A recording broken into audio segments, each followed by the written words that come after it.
Hey guys, Billy Davidson here with Davidson Pressure Wash and Painting, Hammond, Louisiana. Wanted to welcome y'all back to Pressure Wash Talk. In this episode, if you will, we're going to be talking about equipment on the pressure washing side, and well, I've had a lot of questions here lately about the equipment, starter equipment, medium grade equipment, that sort of thing, and also we're going to touch on a little bit of parking lot striping and some pricing when you're dealing with parking lot striping in different sizes, jobs that you may run across. I recently have had a cornea transplant in my left eye over here, so if you see watering a little bit, I'm not crying, I'm not sad or anything, it's just the nature of having a transplant. So getting back to the equipment, one other thing, the transplant was not caused by bleach. that's always been my my number one question when I tell someone that I've had a transplant, because I had one in the other eye as well. It was like, oh, the bleach ate your eye out. Not exactly. Had nothing to do with the sodium hypochlorite, although you do want to take precautions when you use an SH, especially in some of the concentrations that we use. And I didn't plan on talking about this, but I guess I'll touch on it real quick. 12.5% SH is very dangerous to deal with if you don't have much experience. I myself have recommended to guys that are just starting out in the power washing business, just stay away from the 12.5. I know y'all may disagree with me, but I have seen some guys, unfortunately, get themselves burned pretty bad. It gets in their face and can cause some severe skin rashes.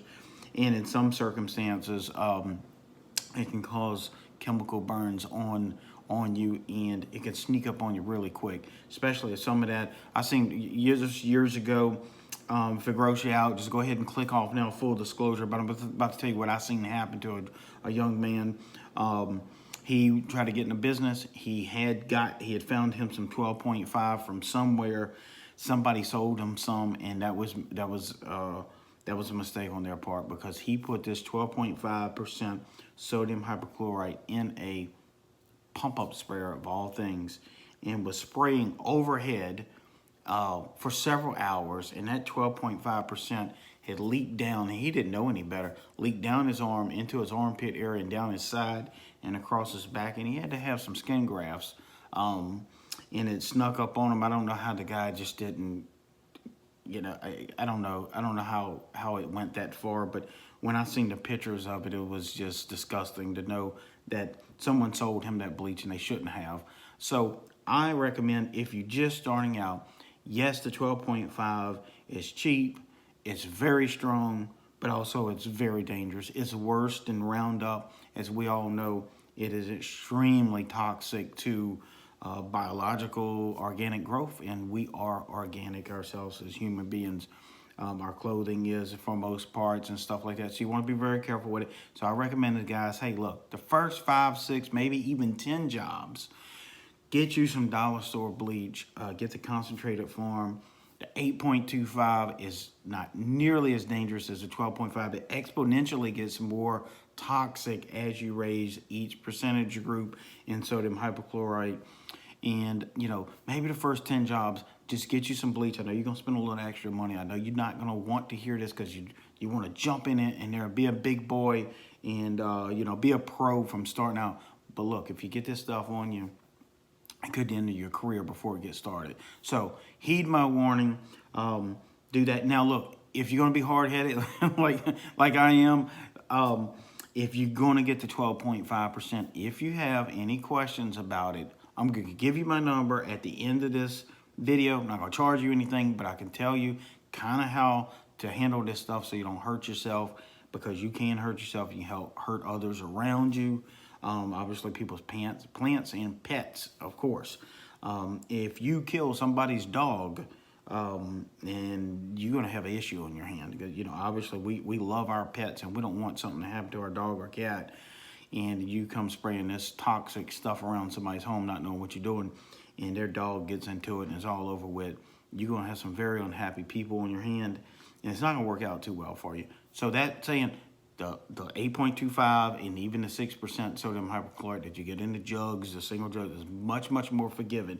Now, obviously, I know I might get a comment or two saying, don't listen to him, whatever, but listen, do what you want to do, but take it from me, that 12.5 is dangerous. So, got a little sidetracked there, but long story short, the sodium hypochlorite did not hurt my corneum. It was something from many, many years ago that happened to me. It was work related. So getting back to the equipment talk, like I said, we're going to talk about pressure washers. We're going to talk about soft wash pumps, and also we're going to talk about parking lot striping and some pricing on parking lot striping, because I've been getting a crazy amount of calls on the pricing, and not that I don't mind answering them. I think that this may, you know, a lot of times I get 2,000 or 3,000 people watch these videos over a period of time, and this may be very helpful.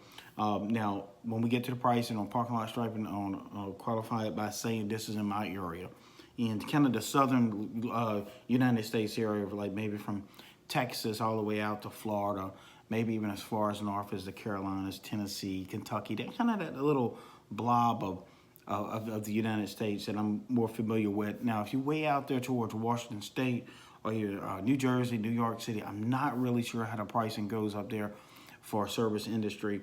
But, you know, I can help you out with that. I got some contacts up there where we can find out.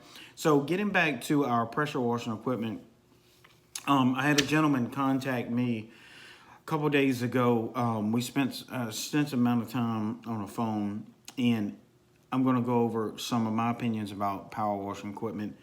And this may be different for you. You may disagree with it, and I'm happy to hear your disagreement. If you want to leave a comment below, we can have a discussion. We can pick up the discussion after the video's over there. So when someone asks me the best type of equipment to purchase, it's really an open-ended question. You know, the main thing is how are we going to get our SH on a building? How are we going to get it on a house? How are we going to get it on a roof? How are we going to get it on a concrete? How are we going to apply our sodium hypochlorite? Obviously, we want to do it with precision, meaning we want to be able to dial in our ratios at least within 0.5%. As you know, in this industry, sometimes we need to be exact and right precise. There are some chemicals that I mix up for rust remover that needs to be with a tolerance of 0.1% in a ratio. Sodium hypochlorite is a little more forgiving there. So if we are okay within 0.5% of ratio, you still need to be able to dial that in. So for an example, if I have a structure, let's say it's a hardy plank siding and it's painted, if I throw a 4% SH on it, I'm going to burn the building down pretty much. You know, not literally, but I'm going to mess up the paint, screw some windows up, oxidize the heck out of whatever, and kill some plants in the meantime, and probably get the police called on me and a few bad reviews. So, so we want to be able, whatever method we're going to apply our sodium hypochlorite, we want to be able to, again, at least get it within 0.5%. That would be the upper tolerance of our ratio, give or take, you know, plus or minus 0.5%.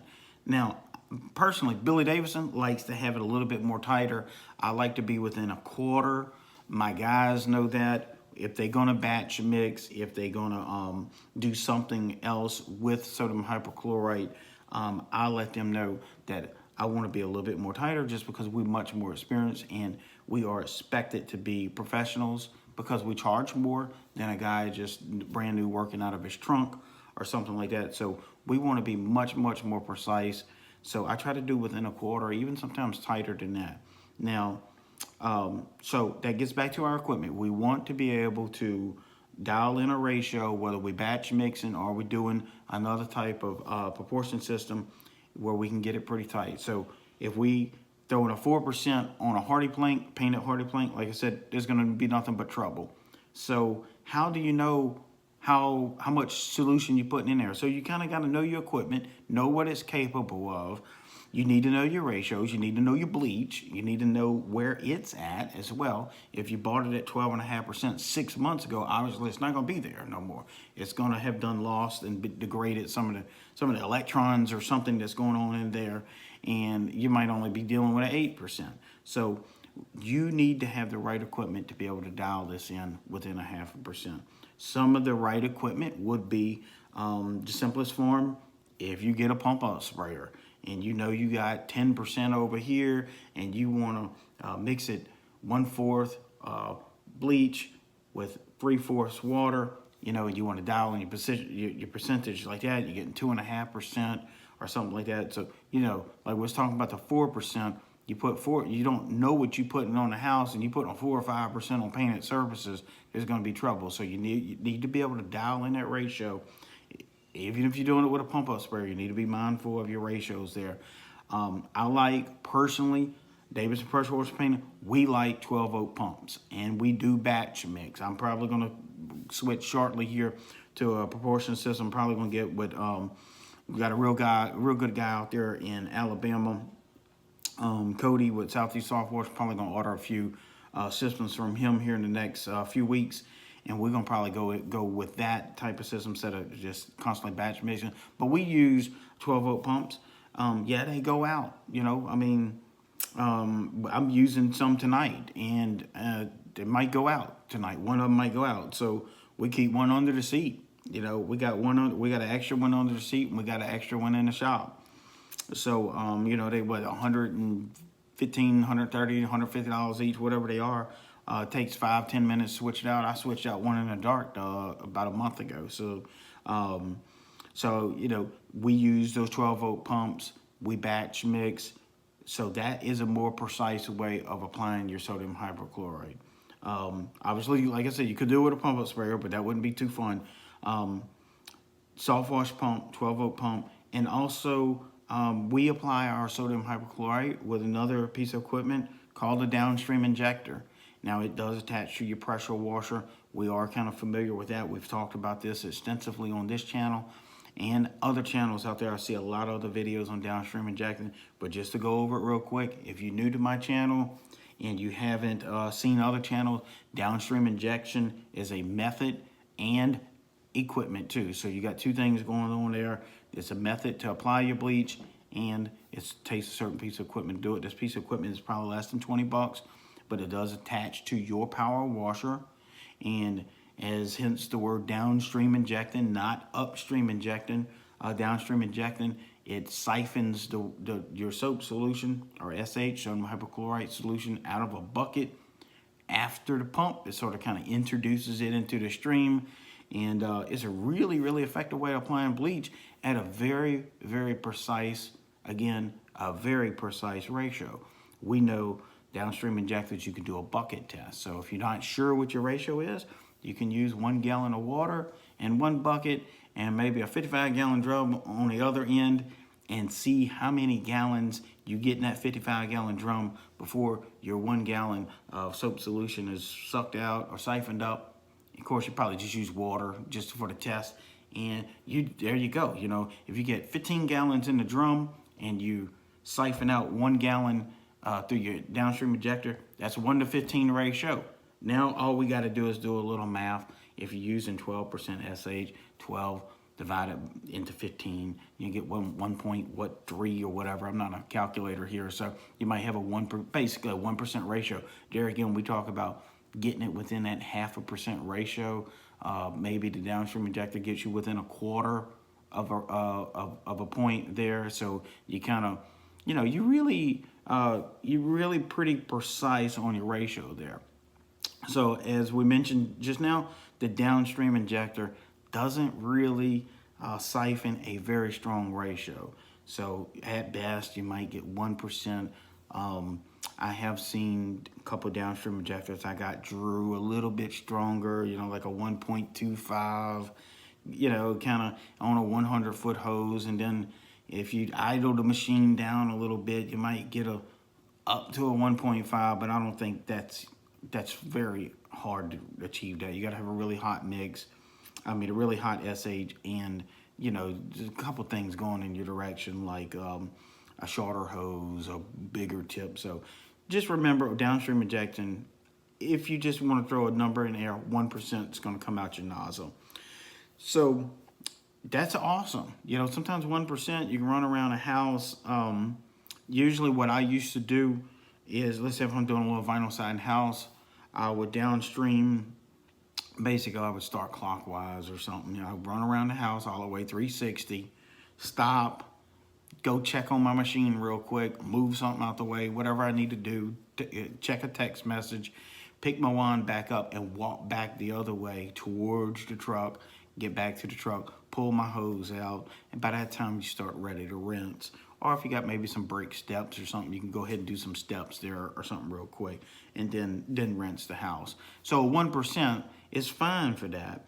Now, oftentimes we run across mildew that's 3 or 4 stories up. It's really thick, and a lot of times, guys, if you pay attention to this, the mildew that's usually 3 or 4 stories high is worse than the mildews down low. Guess why? Because it was never cleaned. If a little maintenance guy came around there, or a homeowner, or like a commercial building, the little maintenance guys, they doing like from toes to 8 feet high, anything up 20, 30 feet, they not touching it. So sometimes that mildew gets horrible up high. And you need to be looking for that when you're bidding these jobs. Now, what does that mean for you? The downstream injector is not going to touch it. That mildew is going to laugh at 1%. You spray it with your downstream injector, you spray it 10 times. It's nothing. So there you go with your soft wash pump. That soft wash pump, we can dial in as much as we want, up to a 12%. Actually, I mean, you could siphon straight bleach. I don't know what would happen. You might end up in jail. But yeah, I've never done that. But let's say if you got some really high mildew, I call it a precision strike, where you want to just take maybe a 3% solution. You maybe want to pre-wet out everything below, plants, windows, and everything. And maybe you got this one little gutter line up there that's just horrible and hadn't been cleaned like in 10 years because everybody's been afraid to get up there with a ladder and do it properly. And here you got this job and you got this one horrible spot. And if you could get up there and scrape it off your finger, you could probably scrape it off, But you got this really thick green mold up there and you want to throw a 3% up there. And how can you do that? Well, you're very limited. The pump up sprayer is not going to reach up there. You end up like that little guy I knew with his back all ate off. Soft wash pump would do it. You can mix up a 3% in there, batch mix it. Even if you just need to batch mix 5 gallons, we've done that before where we got one spot on a building that we need to just nuke it, but everything else is just downstream. And so soft wash pump's good for that. I mean, you can dial it up, boom, hit it. Sometimes once and you're done. Maybe do it again if you have to and it's done. Another way to do it is with the X-Jet. The X-Jet would throw 3 or 4% at something. So that is a type of equipment when we talking about applying our soap solution, that's pretty much what we do. Now the soft wash pumps, there are different variations of the soft wash pump. There are air diaphragms, there are boost pumps, there are 12-volt pumps, there are the X-Jet. So that would all get you to that any percentage you want up to 12%, because that's the limit of your SH actually. But trust me, I have never seen in any case so far, even living in here deep South Louisiana, where I had to use more than a 5%. I'm sure there are some cases where you'd have to use a 6%. I hear where there's really heavy moss growth up there in the northern western part of the United States, sort of around Oregon and Washington, where they actually get fuzz growing on the roof that they do got to do like a 6%, maybe a little more. But that's in rare cases. Usually a 5 is our max. And so the soft wash pump works good for that. The X-Jet's going to get you real close to 5%, sometimes maybe not quite that. And of course, your downstream injector is not going to get you but maybe 1. So when we talking about equipment, that's the main thing. How can we apply our sodium hypochlorite? Now, if you're dealing with a pressure washer, you get just like anything, you got all types of makes and models. You got the Cadillacs, you got the Fords, you got the little Yugos, if you remember those cars from years ago. So there's a bunch of different variations of pressure washers. Now, what Billy Davidson recommends may be different than what the next guy out there that recommends, but I will tell you my opinion on power washers. So I did get this question, what type of power washer to buy? And it really depends on what you're doing with it. If someone walks up to me and asks me what kind of truck I should buy, I was like, well, what are you going to be carrying? Maybe nothing at all. Maybe all you need is an SUV. Maybe you need an 18-wheeler. So that's the variations in power washer. So when you call me and say, hey, what kind of pressure washer I should buy, and I have to ask you 5 or 6 questions before I answer you, stick with me. Those questions are important, and that way I can give you a valid opinion. So we'll go through a few scenarios. So let's just say you're a weekend warrior. You got a 40-hour-a-week job.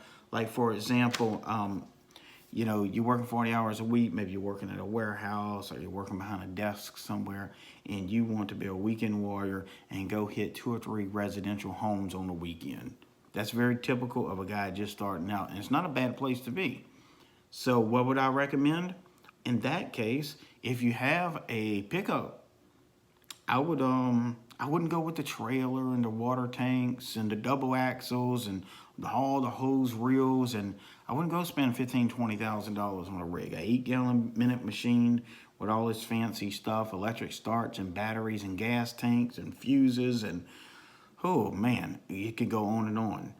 No, I wouldn't do that. If you're going to be a weekend warrior, this is what I would do. This is what Billy Davidson would do. If I was doing, I'd get me a little skid unit.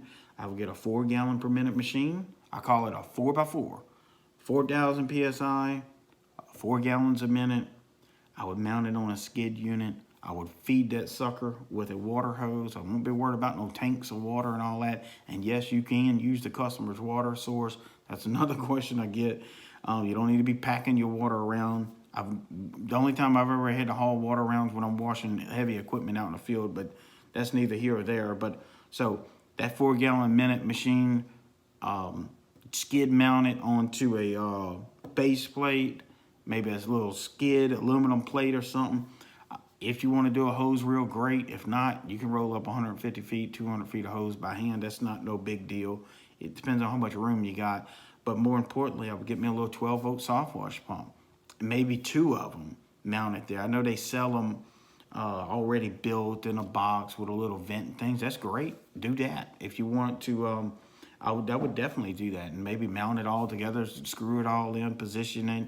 I mean, if you're pretty handy with a drill and a couple little tools, you can build your little skid unit. It's probably not going to be the perfect setup. You'll probably want to change it 6 months after you get washing, but that's the whole fun about it. I mean, you build a skid unit, and I promise you're going to do 3 or 4 or 5 jobs, and you're going to be laying in bed proud of your work and thinking, I bet I could put that tank on that side and switch this back over and put my feed line there. And you'll come up with all these different ways to change it. And look, you may change it 5 or 6 times before you're happy with it. And then once you're happy with it, you might, by that time, outgrown it. So that's all part of the fun of building these units and going out there, doing the work if you're a weekend warrior. So again, we'll just recap. If you're a weekend warrior, only going to do residential, 4x4 pressure washer. I particularly like the Honda engine, GP pump or cat pump. Any of those little pumps are good. An AR pump is decent. Comet's decent. I would get a little warranty with it if you're going to do a little soft wash pump where you're going to do a pump in a box, a little fat boy, or if you're going to just get a 5.5 Everflow, mount it. A battery, you need a deep cell battery mounted also to that skid.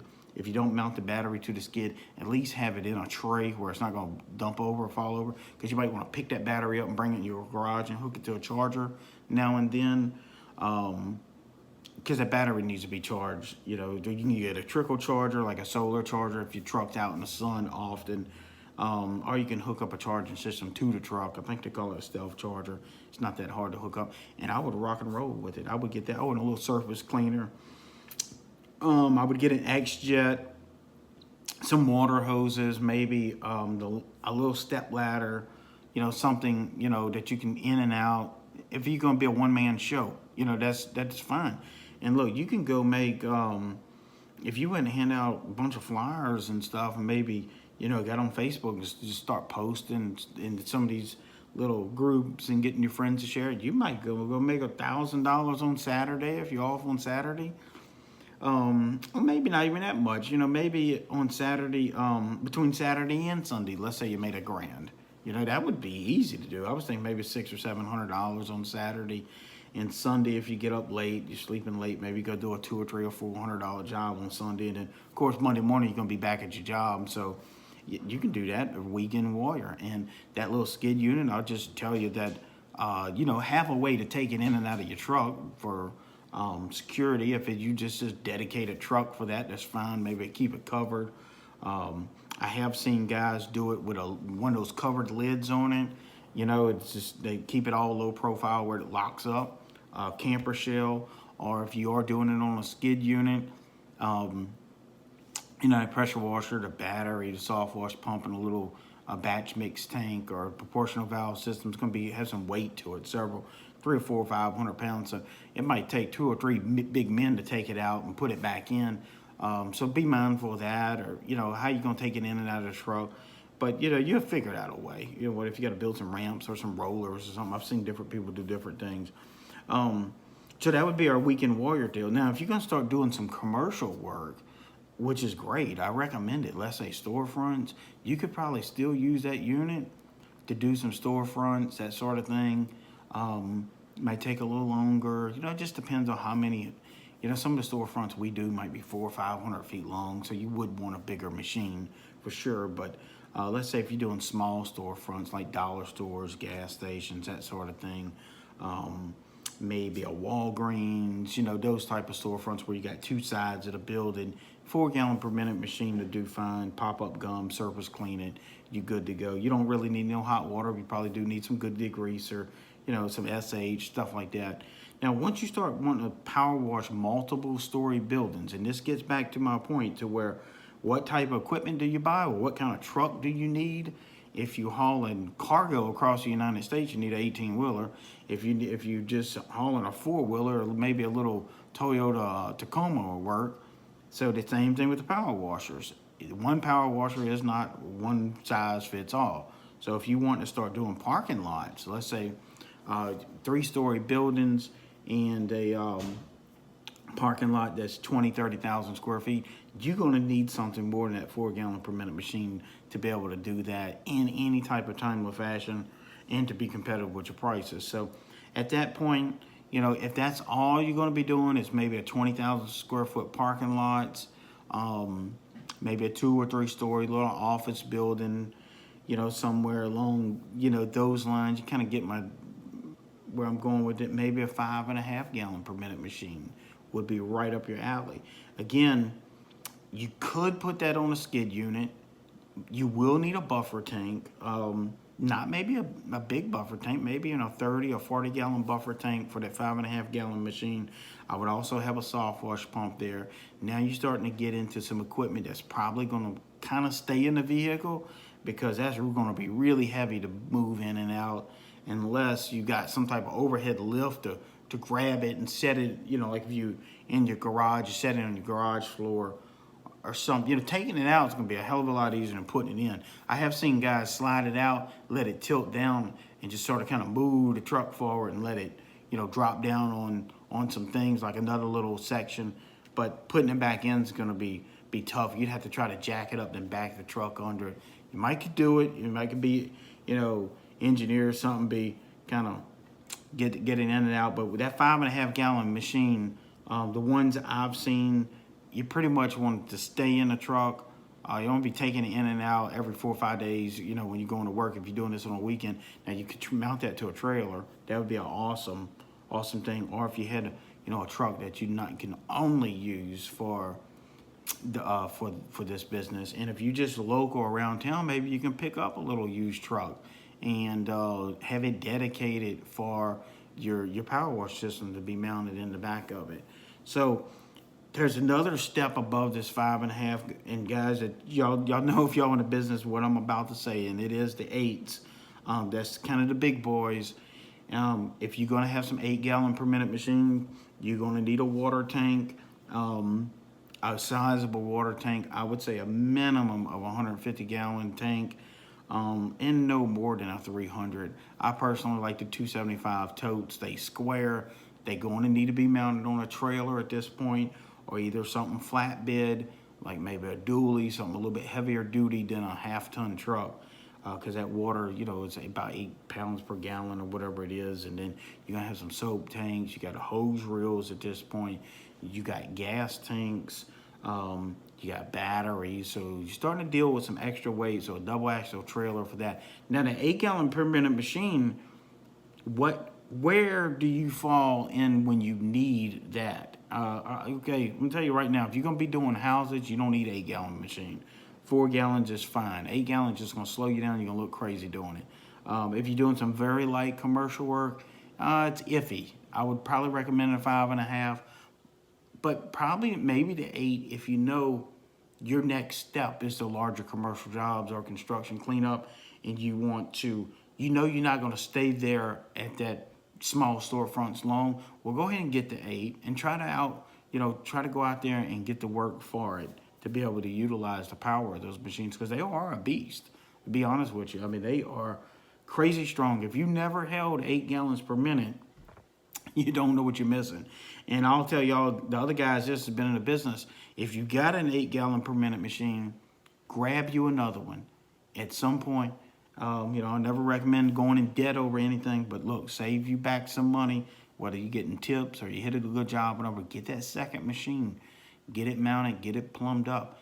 And believe me, when I tell you to put a Siamese kit on it, man, if you never held 16, 17, 18 gallons a minute coming out of a pressure washing wand, you don't know what you're missing. It is fun. So anyway, getting this 8 gallon machine, if you're going from a 4 to a 5.5 to an 8, what will an 8 handle?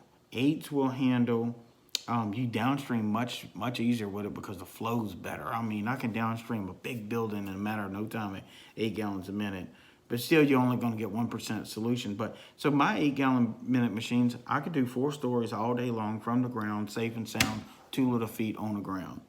4 stories with a shooter tip if the wind ain't too bad. If the wind's bad, I got me a little 8-foot step ladder. I stake it up in the ground. I usually got my guys with me. Somebody will kind of hold it steady. The other guy runs up about halfway and does his work. Those who do 4-story buildings from the ground, you can do a 5 or 6-story building from a small scissor lift. So you're going to be able to downstream a good 30, 35 feet in a lower wind situation, sometimes a little more. You can X-jet up to about 3 stories with that. Now if you're doing a soft wash pump to throw your bleach up there, you still limited with that. You'll probably have to be on a step ladder for that, especially in windy conditions. But that 8 gallon per minute machine can rinse and power wash multiple story buildings. It's capable of doing a very large parking lot. I would say striping. It's capable of doing very large parking lot power washing jobs. Whether you're running a surface cleaner, you use a bigger surface cleaner. You can run a 20-inch. You just got to hold on to it. But 24 inches are phenomenal with an 8 gallon per minute machine. And you can run a 30-inch, 32-inch, somewhere along those lines. If I had to, if I had to say what size surface cleaner for my 8 gallon per minute machine, it kind of depends on what you're doing. If you're doing wide open parking lots, I would say maybe that 28-inch, maybe a 24-inch, somewhere in that neighborhood, maybe even a 30-inch. No, I wouldn't go no bigger than 30-inch. I would say that 24 to 28 inches ideal for that open parking lots for an 8 gallon per minute machine, and big parking lots. I'm talking about 30, 40, 50, 60, 70,000 square feet parking lots. You're not going to do it all in one day. It may take you a couple days, but it's going to be exponentially faster than a 4 gallon per minute machine. It's going to be crazy much faster than a 5.5 gallon per minute machine. So if you got those big parking lots and you going out there with anything less than an 8, it's going to be hard to compete. Trust me, you got to knock this square footage out. You get paid by the square foot, and you're only getting so many cents per square foot. So you got to be washed and rinsed as quick as possible to make it. Now, if you do it right, you can make hundreds of dollars per hour. No joke. I do it all the time. With the 4 gallon per minute machine, you still only going to be able to charge so much per square foot, the same price as everybody else, but it's going to take you 4 or 5 times longer. You're going to get frustrated and want to give up on the whole situation. And then it might not come out as right because you can't rinse properly. It's just all that sludge and stuff. You might leave some stripes. So that 8 gallon per minute machine, 24 inch to 28 inch surface cleaner is phenomenal. Of course, that's doing really big parking lots. Now, I would still suggest to have a smaller surface cleaner doing sidewalks and patios. You run your 8 gallon per minute machine, even if you got to dial some of them RPMs back to lower it. If you working around some delicate areas, if you got a ball valve, you can choke out some of that flow and keep that surface cleaner on the ground, because a lot of them want to pop off the ground. They're so light. So that kind of lets you know where I stand at on that equipment. Having that other smaller surface cleaner, even if you are running an 8 gallon per minute machine, you might do the big parking lot, but then you might need to do the sidewalks that are narrow, and you're trying to get this big 28 inch surface cleaner and walking it and fighting with it, and it's one wheel's falling off the concrete, the sidewalk on one side, and then all that mess, and then the bars trying to hit the concrete under there. So that smaller surface cleaner will run up and down them sidewalks easier, especially if you got, like you have a sidewalk and then it dips into where a front door is and it's got a little square landing pad there. Those little smaller surface cleaners work really good. You're still gonna have to come back and wand wash all the little corners and catch all of that, but still you're going to be in good shape. So also I want to talk about parking lot striping really quick. I had a couple questions on that. I can go on and on about power wash equipment. It's really a passion of mine. The parking lot striping prices, that's what I was going to talk about. I have here lately been getting a lot of questions on prices, and man, again, it's difficult to nail down an exact price because of your area that you're in. But I'll give you a little bit of my thinking. Out there in Florida, for some reason, I hear the guys are getting $10 per line, 4-inch line, 18 feet long. And to be honest with you, I can't get that here for whatever reason. A lot of times I can get, $7 a line if there's a bunch of lines out there. Several hundred, as far as like maybe sometimes 1,000 lines. Sometimes you get $7 a line. Sometimes 8, you get lucky. But also there are a bunch of other items in the parking lot, like light pole bays, directional arrows, handicap spaces. So all of that. So the parking lot striping price is really, if I can give you the best advice on the striping prices, because it's so hard to nail down, because you got different parking lot sizes, you got the difficulty level, do the lines need to be power washed before you paint them, on and on. What I would do, and a friend told me about this a couple years ago, what you want to do, if you go out there and you measure everything off, it takes a little experience to figure this out, and let's say you figure you're going to be out there all night long, let's say 8 hours, and you're going to spend, let's say, $300 between paint, little stencils, whatever, little mineral spirits and, stuff like that, maybe some gas, some lunch, you got to feed yourself. Let's say you're going to be out there 8 hours and you're going to charge, you're spending about $300 doing the job. That's kind of typical of some of these little parking lots we do. But if you're by yourself, you're going to be out there a while. Try to figure out, what amount of money are you comfortable with making, of having the stress of this job coming out perfect, the investment of $300 between paint, gas, lunch, and other little knick-knack items you need to complete the job, some tape. Some lines can't be done with the machine, so you got to get down there literally on your hands and knees and paint it, tape it off. If it's in between some stuff, sometimes there's a car in a parking lot and you don't want to come back, especially if you done went 40 and 50 miles one direction to paint this parking lot and there's 2 cars in the parking lot left there overnight. You know, there's a line right in between the two cars. So your machine ain't gonna fit in there. So what are you gotta have some tape on your on hand, and you have to have a little roller or a paintbrush to get in there and paint that line. Well, guess what? That little roller or paintbrush might have cost you $8 to $10, and it's tossed. This boom, it's gone. Throw that in the garbage when you're done.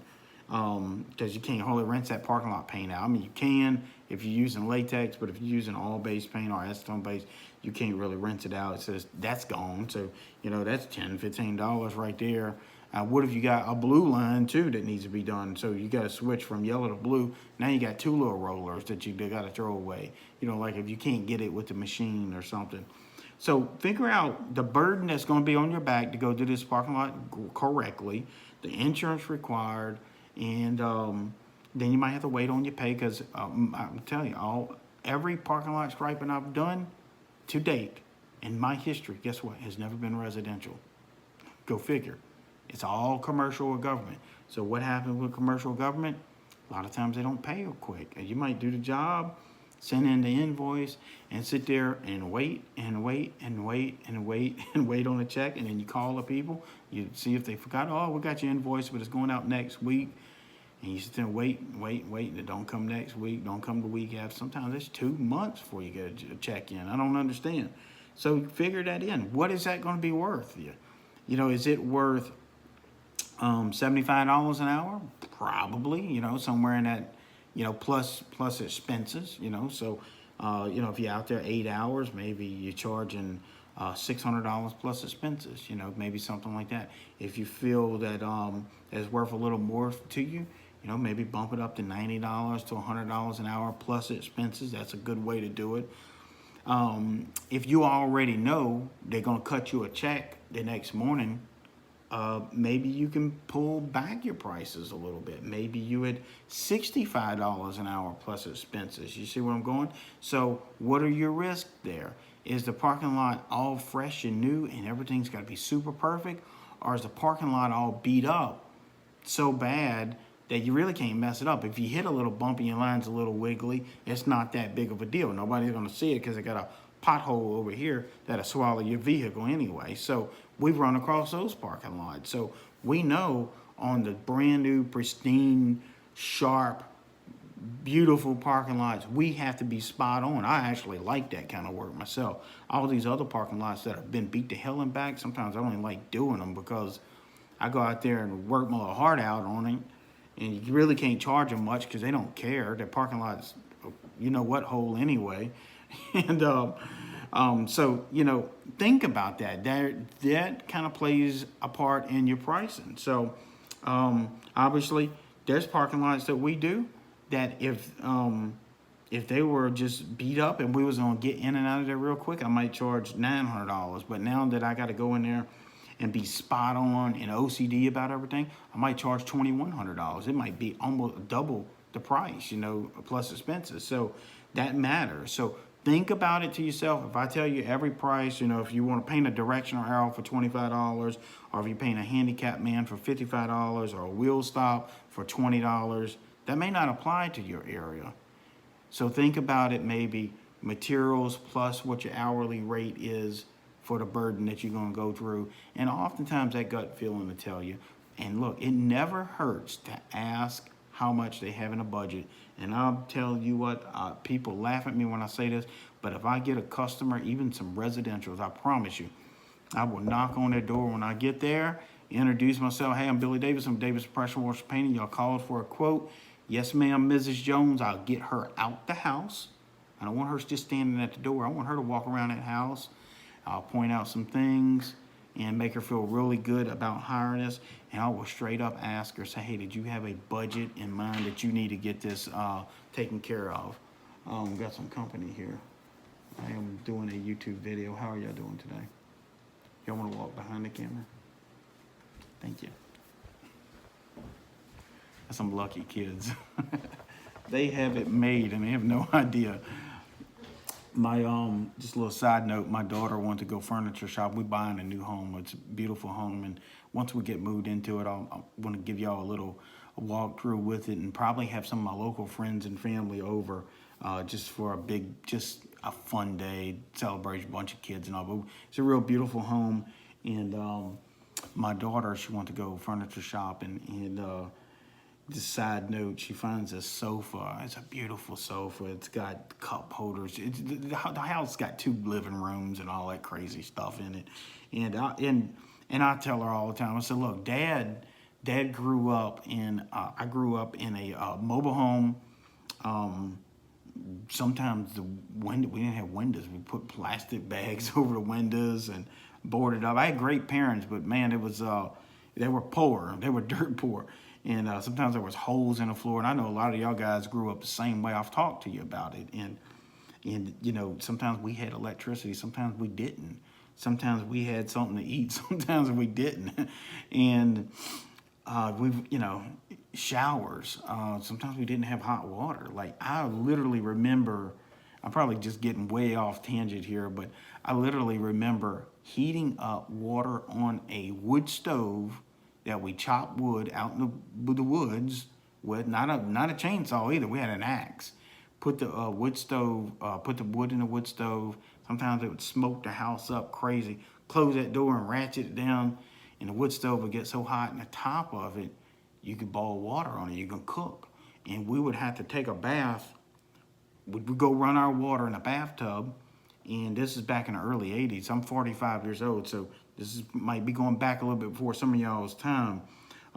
We'd run water in a bathtub and then go splash that boiling water in the bathtub. So you'd probably go to jail for doing that now with little kids in the house. But I remember that water would be pouring in a bathtub and it splashed back on you, just those little bitty speckles of boiling water to burn the hell out of it. But yeah, we'd have to get in there real quick and take a bath because the floor was so freaking cold. You know, old raised houses in the wintertime. Oh my God, it seemed like the winters were rougher back then. I don't know. So anyway, I told my little girl, tell my little girl about that all the time. She's 12 years old. I pretty much take care of her alone for the most part. And so, you know, I tell her about the story, and she kind of rolls her eyes at me. I said, you have no idea how fortunate you are. And, you know, she knows I work really hard. And on top of it, I'm visually impaired, so she kind of helps out with some invoicing and stuff. So she's a great little kid. So get back to my furniture story. We go to a furniture store, kind of a high-end furniture store. We're kind of looking around, and she sees a sofa. It's beautiful. You know, she wants to put it in her upstairs living room. It's just gorgeous. I mean, white leather. I mean, just beautiful white leather. And it's got cup holders in it. And it's got these other little round pads built into the sofa that folds down like a little armrest. It looks like you're riding in a truck, you know, the way the little center console folds down. I've never seen anything like it. You can slap your phone on top of it, and it starts charging. The little cup holders in the sofa heat and cool. You believe that? Like, if you got something, a hot beverage in it, you press the heat and it keeps it warm. If it's a cooler beverage, it's got some type of other little coils in there. It keeps a Coke can cold. It's got lights under the sofa, and this is not going to be in the main living room. This is kind of up in her play living room. And it's thousands of dollars. And I just sit there, and I was like, you know, I didn't think it was worth that much money, but she gives me the little sad look, and of course Dad pulls out the old debit card and pays for it. But I told her, I said, you know, that sofa costs more than the house I lived in when I was 12 years old. You know, she's 12 years old now, so she's getting a sofa in her private living room more than the house that I lived in. And I just find it so ironic that power washing has done that for me. It hadn't been easy. You know, it was rough, especially at first. Back in the early 90s, I had no one to talk to. And I learned all this on my own. Learn how to talk to people. You know, learn how to just get in front of these people and sell them what my service, and you know, that sort of thing. And then over the years, unfortunately, as many as y'all know, I lost the vast majority of my vision, and I'm starting to regain some of it back. But just if you go back to some of these videos I've done over the last few years, I've noticed some of the guys commented I wasn't pointing the camera right in the right direction because my vision's so poor. I used to have 2% of the vision a normal person has in both eyes. So I was at 98% vision loss due to some retina issues and stuff. and now I got about 22%. So it's still not good. I still have trouble, seeing fine details on building stuff. But I got a great group of guys that work around me, and I couldn't ask for a better people to work around me. So they know. They know the things that I need to know about, the price it accordingly, and things like that. And then I make sure they do a good job too, because I ask questions. I get out my binoculars. I check them. I quality check them all the time. But yeah, things are looking up for us. But power washing has done that for me. And I'm not saying this to sound conceited or anything, because trust me, man, I have so much trouble buying stuff for myself. I guess because I grew up so poor. Like, I will wear Walmart shoes. This little jacket I go on, it's like $6. I could, buy whatever I want, but I'm like, I can't do it, So, but I do a lot for my daughter, and of course we do a lot of charity and for our family as well. But that being said, it can do it for you too. And this is really heart to heart, man to man, or if you're a woman, I'm telling you, person to person, human being, you can do this. Whether it's power washing, whether it's window cleaning, whether it's roof cleaning, whether you just getting in a landscape, maybe you just want to start a janitorial service where you go in businesses at night and clean the floors and empty the trash cans. No, it's not a glamorous job, but I promise you, you can make more money than you ever made in your life working for somebody else by doing your own thing. And you can be more happier than you've ever been in your life by doing your own thing, where you are the captain of your own ship. You get to decide your destiny. Whether you fail or succeed, you're going to play about a 90% part in that decision. And look, victory tastes very sweet when you win, and especially it's been a hard-fought battle. So keep that in mind. I know I got off on a little tangent. It's supposed to be talking about parking lot striping prices. But look, if you take anything away from all of these words, just remember, and I know this may sound cheesy coming across this camera here. I don't see y'all. I know y'all seeing me sitting here and ramble on. I don't know who all's watching. I see thousands of people subscribe, and I get calls and texts. But, wherever you sitting at, whatever my face is on, it's on a cell phone, or if it's on a computer screen, or if you're doing it on your TV at home, just remember, I care. I want you to be able to succeed. And I really mean that. I'm not, asking you to pay me anything. I'm not asking you to send me no money or whatever.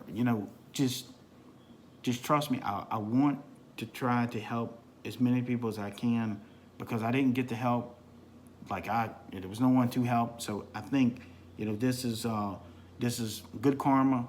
If that's what you believe in, if it's a good Lord, the Bible says, to whom much is given, much is expected. I have been given a lot, and it's not all financially. I've been surrounded with family that is invaluable, friends, and material things, and money too, that too. And I cannot express enough how fortunate I've been. Now, I did have to work hard for it, and you will too, but there's some shortcuts to be taken, and you can do it. And like I said, whether you're doing a janitor, or if you're doing power washing, if you're grass cutting, if I don't care if you're out there weed eating, edging, whatever it is you do, you can do it. Be your own boss. Be happy to do it. There's going to be days that you're going to fail. There's going to be days that are hard. There's going to be days you go sit in your truck and cry like a baby, or wipe it up, be a man, and get back out there and retry again. And look, there's times that I've worked out in the rain with lightning popping all around me, trying to get something done so I can get a little check. This was early on, so I can get dinner.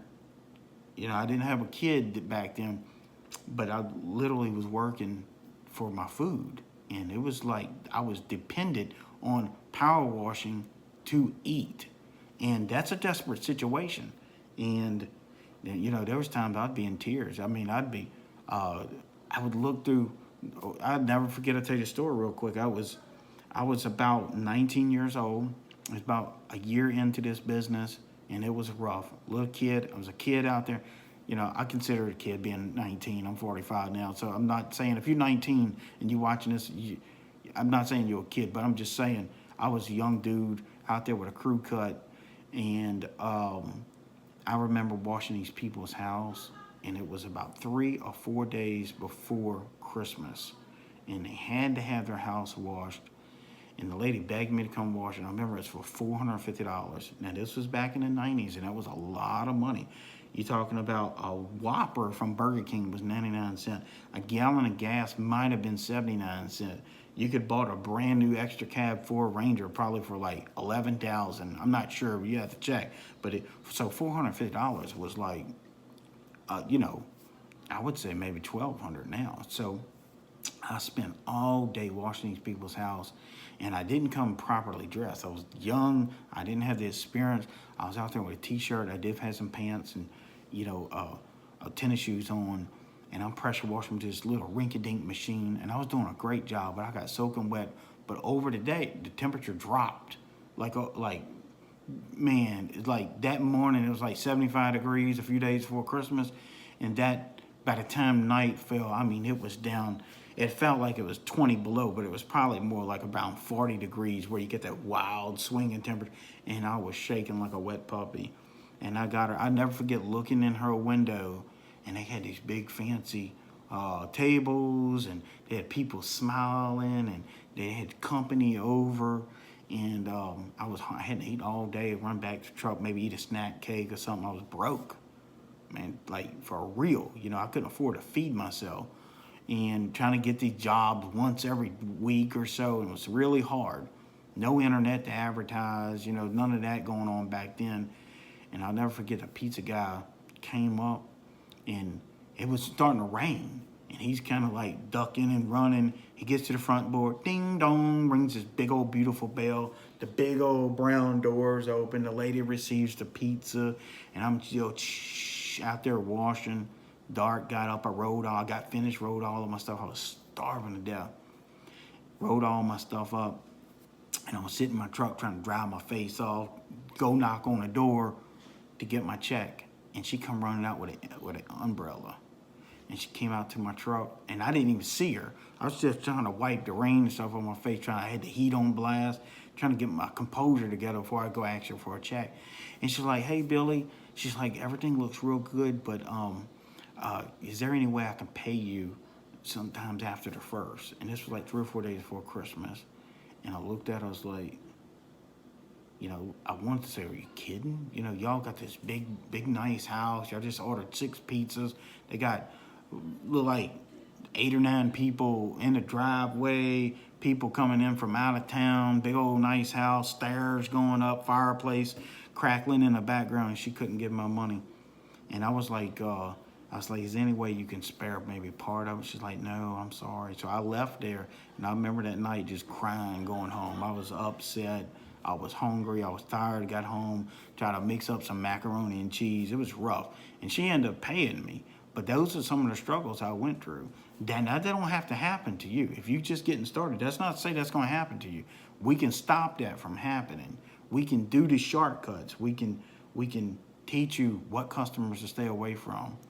And then if you do run into that, what do you do in a situation like that to make her write that check? There's all kind of different little tricks in there. And then also be in a position, if you got a customer like that, you okay. You might piss you off a little bit. Say, "Hey, man, I just did your house and I expect to be paid. Now you telling me you're going to pay me in 3 weeks?" But you still be able to eat that night. So we can take these shortcuts so you don't have to go through what I went through. So all that to say, all of that, whatever. I don't even know. I'm kind of out of words. But if y'all like this content I'm putting out, as they say, if you like these videos, like I said, I'm just talking to this camera here. I know you are somewhere, wherever you watching this, wherever you're hearing this, get in touch with me. And it might be hard to get in touch with me. I know. Look, when I give out my phone number out here, I'm getting 5, 6 people calling me probably before 10 a.m. just off of YouTube, and I'm trying really to get back to you. Usually people text me 2 in the morning. That's fine. I'll get it the next day, or if I'm working, I'll try to respond. But yeah, you can do this, man. You can pick the right equipment, not make mistakes there. Pick the right soap, pick the right bleach, pick the right customer, pick the right advertisement, pick everything. You're gonna have some hiccups, but we can make a lot of shortcuts. So anyway, I'm out of here. But we're about to go get dinner. But if y'all need to get in touch with me, I hope I covered everything I want to cover. My phone number is 985-345-0778. I'll repeat that one more time. If you want to grab a pen or pause it, 985-345-0778. I am Billy Davidson, and I'm the owner of Davidson Pressure Washing Painting. And thank y'all for watching. Thank y'all for subscribing. Love y'all, and we'll talk soon.